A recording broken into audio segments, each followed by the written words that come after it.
Hello दोस्तों, welcome back to my channel CA earners. मेरा नाम है अभिषेक। शाम सूरज को ढलना सिखाती है, शमा परवाने को जलना सिखाती है, गिरने वालों को होती तो है तकलीफ पर ठोकर ही इंसान को चलना सिखाती है। दोस्तों, आज की वीडियो में हम बात करने वाले हैं लाइफ में आने वाले फेलियर्स के बारे में। मेरा मानना यह है कि इंसान को उसके फेलियर से बहुत कुछ सीखने को मिलता है और अपने फेलियर से सीखकर ही वो जिंदगी में कुछ बड़ा हासिल करता है। अगर मैं आपसे पूछूं कि लाइफ में कितनी बार आपने अपनी सक्सेस स्टोरी दूसरों को बहुत शान से बताई है, हम में से बहुत से लोगों ने। सक्सेस स्टोरीज में मोस्ट ऑफ द टाइम्स दो चीजें होती हैं, एक कठिनाइयां और दूसरा उनका सामना करके पाई गई सफलता। लेकिन इन स्टोरीज में एक चीज का जिक्र बहुत कम होता है और वो है सक्सेसफुल इंसान द्वारा की गई गलतियां। दोस्तों, इंसान को सिखाने की जितनी ताकत गलतियों में है और किसी भी चीज में नहीं। लाइफ में किसी ना किसी मोड़ पर हम सबको फेलियर का सामना करना पड़ता है। मैं ये इसलिए नहीं कह रहा क्योंकि मैं पेसिमिस्ट हूं, बल्कि इसलिए कह रहा हूं क्योंकि फेलियर्स के बिना इंसान जिंदगी में ग्रो नहीं कर पाता। जहां एक तरफ फेलियर हमें तकलीफ देता है, वहीं दूसरी तरफ ये लाइफ का एक महत्वपूर्ण हिस्सा है। दोस्तों, अगर फेलियर इंसान की जिंदगी का एक महत्वपूर्ण हिस्सा है तो फिर प्रॉब्लम कहां है? प्रॉब्लम फेल होने में नहीं, प्रॉब्लम है इस फेलियर को कंप्लीट डिफीट मानकर निराश होकर बैठने में। इंसान अपने फेलियर के दौरान उसके पीछे का फायदा नहीं देख पाता। मैं मानता हूं कि फेलियर इंसान को तोड़कर रख देता है और कभी कभी तो इतना कि वह खुद की एग्जिस्टेंस पर क्वेश्चन करने लगता है।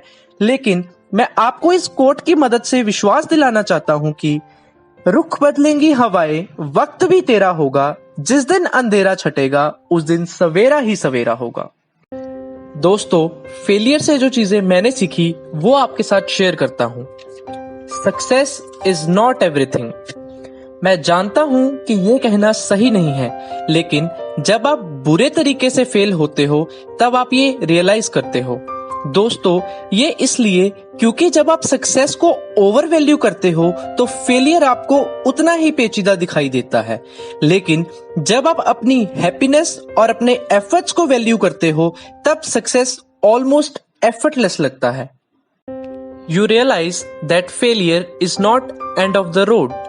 Most of the times लोगों को फेल होना नहीं बल्कि फेल होने का डर सताता है। लोग मेरे बारे में क्या सोचेंगे अगर मैं फेल हो गया?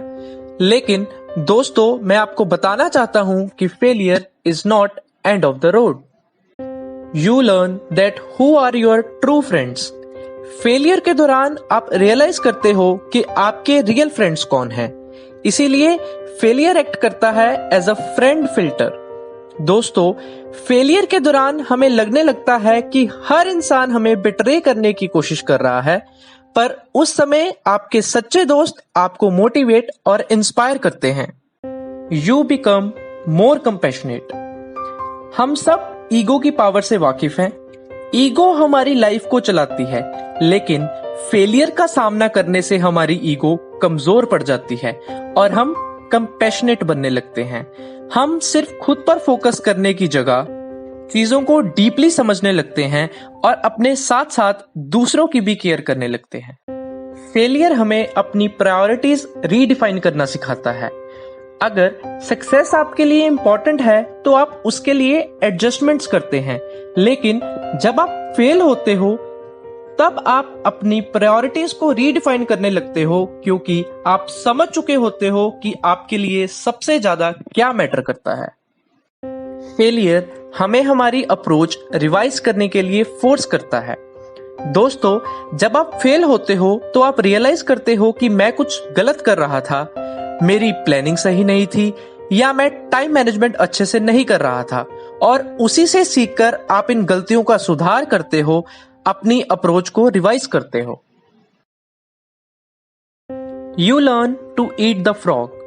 दोस्तों, someone once said that if it's your job to eat a frog, it's best to do it first thing in the morning. And if it's your job to eat two frogs, it's best to eat the biggest one first. इसका मतलब हमें अपनी सबसे important और most impactful activities को दिन की शुरुआत में ही कर लेना चाहिए।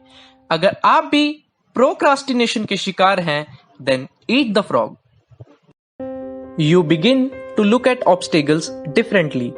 दोस्तों, हम एक ऐसी सोसाइटी में रहते हैं जहां हमें हर चीज अभी के अभी चाहिए होती है, लेकिन फेल होने पर आप रियलाइज करते हो कि अच्छी चीजें मिलने में वक्त लगता है। हमें अपने सपने पूरे करने के लिए मेहनत करनी होगी। प्रॉब्लम ये भी है कि जब गोल नए नए बनते हैं तब एक्साइटिंग लगते हैं और वक्त के साथ साथ नयापन चला जाता है और हम बोर होने लगते हैं। लेकिन जब हम इस नेचुरल टेंडेंसी को ओवरराइड कर लेते हैं तब अपने गोल्स अचीव कर पाते हैं। दोस्तों, KFC के फाउंडर फेमस होने से पहले 1009 बार रिजेक्ट हुए थे क्योंकि कोई उनकी फ्रेंचाइजी लेने को तैयार नहीं था। लेकिन यह उनका भरोसा था खुद पर और अपने प्रोडक्ट पर, जिसने उन्हें इतनी बार फेल होने के बाद सक्सेसफुल बनाया। जाते जाते यही कहूंगा, if you want to succeed in life, never ever give up and keep learning from your mistakes.